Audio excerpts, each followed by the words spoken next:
Hello, my name is Vinai Prakash. You are watching PMP Exam Preparation Tips at PMChamp. I am the founder and principal trainer at pmchamp.com, providing online videos and coaching programs for preparing for the PMP examination. In this video, we are going to look at what exactly has changed from PMBOK Guide version 4 to version 5. When exactly is the change happening and what you need to do to prepare for this new version change and how it will impact you in your PMP exam preparation. Let's begin. Some of the key changes are the addition of a new knowledge area, Project Stakeholder Management. It has been created by splitting Project Communication Management.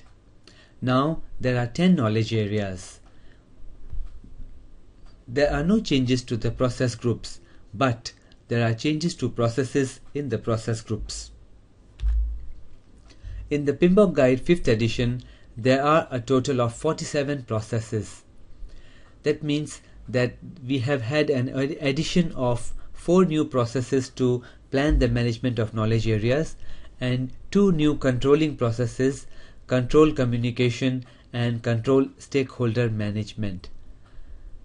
2 processes under communication management which were there on version 4, distribute information and report performance, have been merged into a single process called manage communications. This process reallocates 2 processes in the new knowledge area, which is the stakeholder management. Therefore, all in all, the 42 processes in PMBOK Guide 4th edition have now become 47 processes. And there are a number of changes even in existing processes in the inputs, tools and techniques and outputs.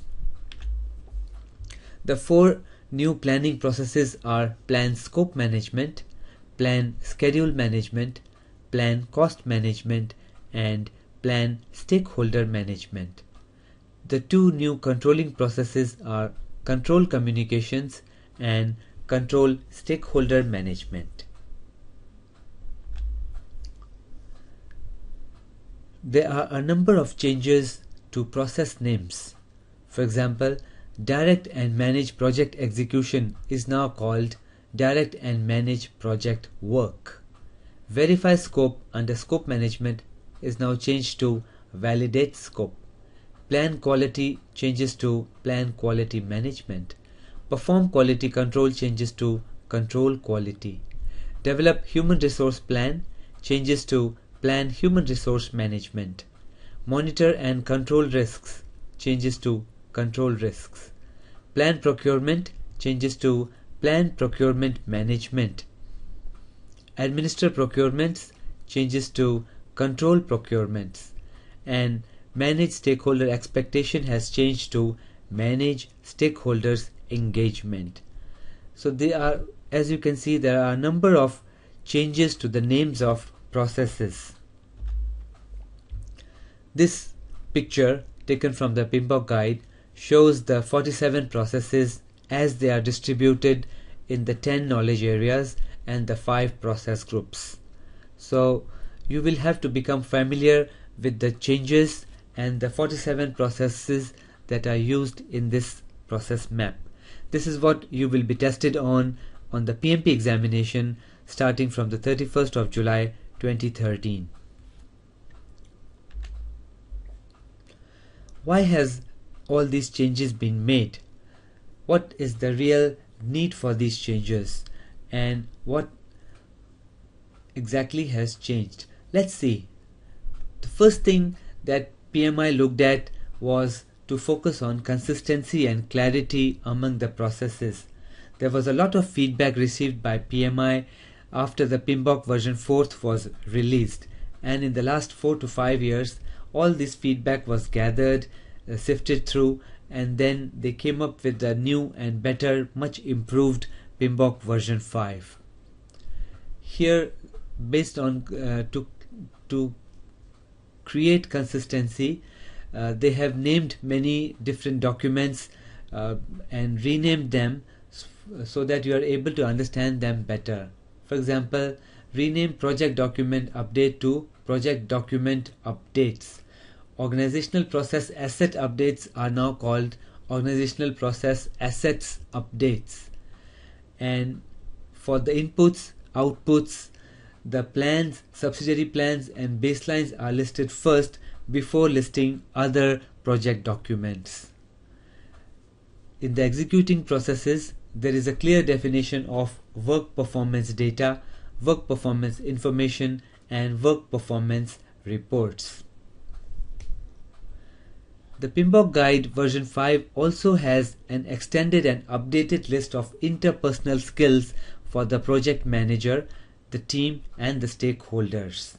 This is listed in Appendix A1 in the new guide.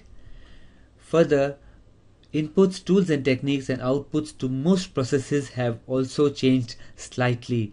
Some are name changes, some are document changes, new documents are listed, and the order has changed as well. Well, for the PMP exam, the order doesn't really matter.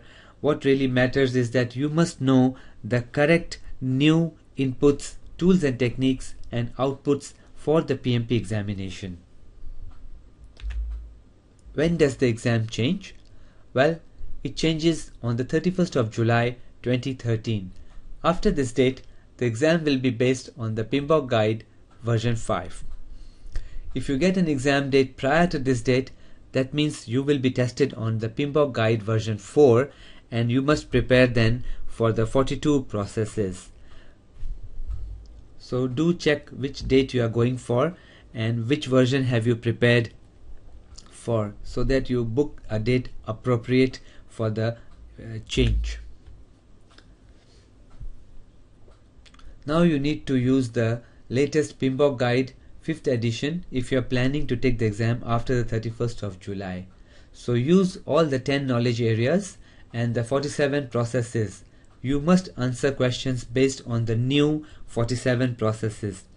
Any choices made in the exam which refer to the old process names will not fetch you any marks. Therefore, you must practice on new processes, the 10 knowledge areas and understanding the changes for each process. This will help you to prepare for the exam better. I would also suggest that you come up with a proper study plan for the PMP examination. There are significant changes in the exam and you must have a good study plan which is practical, achievable and one that you can commit to follow every day.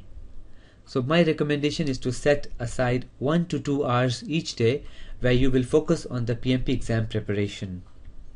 Study the article listed here on www.pmchamp.com/studying-for-PMP-exam, and you can follow this detailed article and use the recommendations provided here to help you to get started in your PMP exam preparation.